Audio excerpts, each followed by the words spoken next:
Walmart's CFO, John David Riney, just warned that thanks to new tariffs, prices could start rising by the end of the month. Everything from bananas to electronics is about to cost more.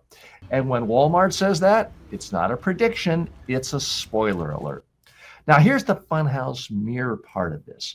Back in 2024, US inflation was 2.9%.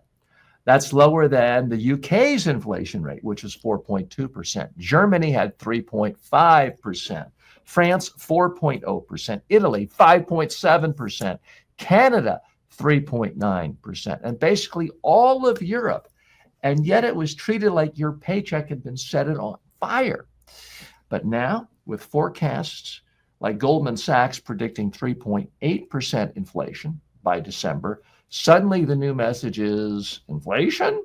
Totally normal, not even worth discussing. Here's the problem. You can't scream house fire and then there's a candle burning and then shrug when the whole kitchen's actually going up in flames. Sooner or later, people smell the smoke.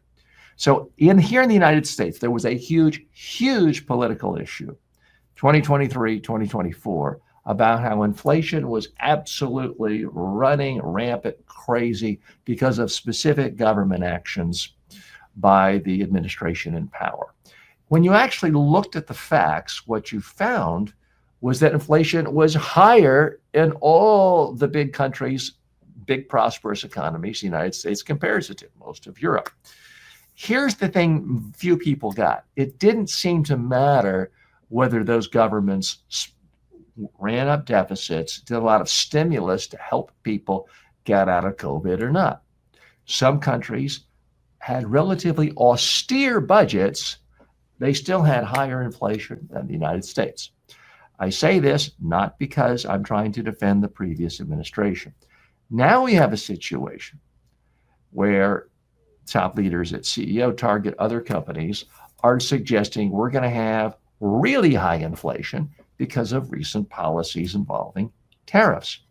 What we are starting to see from supporters of the current administration is in the media is essentially this inflation doesn't matter because it's for a higher purpose of bringing back manufacturing to the United States. The message is if there's short-term pain, but it brings back high-paying manufacturing jobs in the United States, will all be worth it.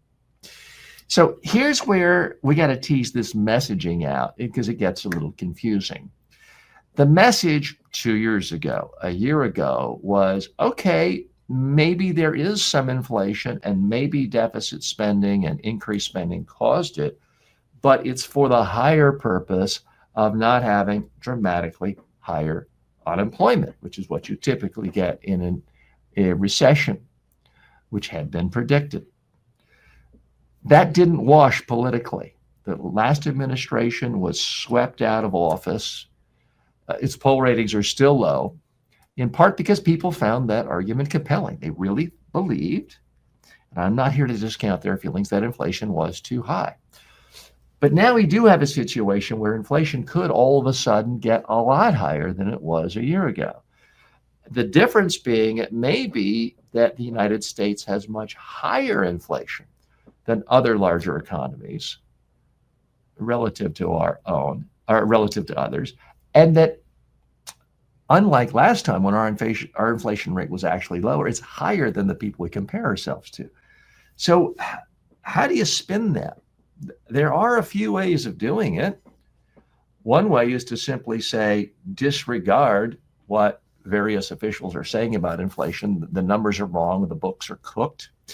In theory, that could be said. I don't know if people are going to the grocery store and their eggs are suddenly 100% more than they were last week, if that's going to be convincing. The other argument is, frankly, that it's for a higher purpose. Here's the problem with that. And I'm not here saying that the public is always rational and that I'm always rational. That's not what I'm saying. But typically there needs to be some thread of rationality.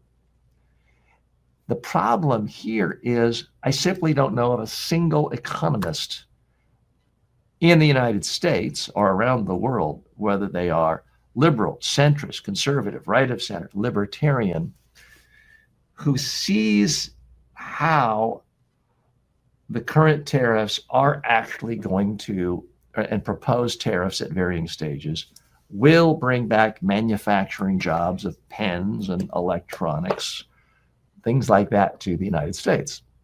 Now, maybe it does, but I haven't seen any economist voice that opinion. There are opinions coming from the current administration saying that, but it's a lot tougher to communicate that message if you don't have any outside validation. Right now, inflation rate is not high. It hasn't gone up much. So there's no immediate crisis communications problem. But if the CFO of Walmart is correct, the CEO of Target and others are correct, and we do see rapid inflation, you're going to have a crisis communication situation. And I don't know how the current administration gets out of it. I'd love to hear from you.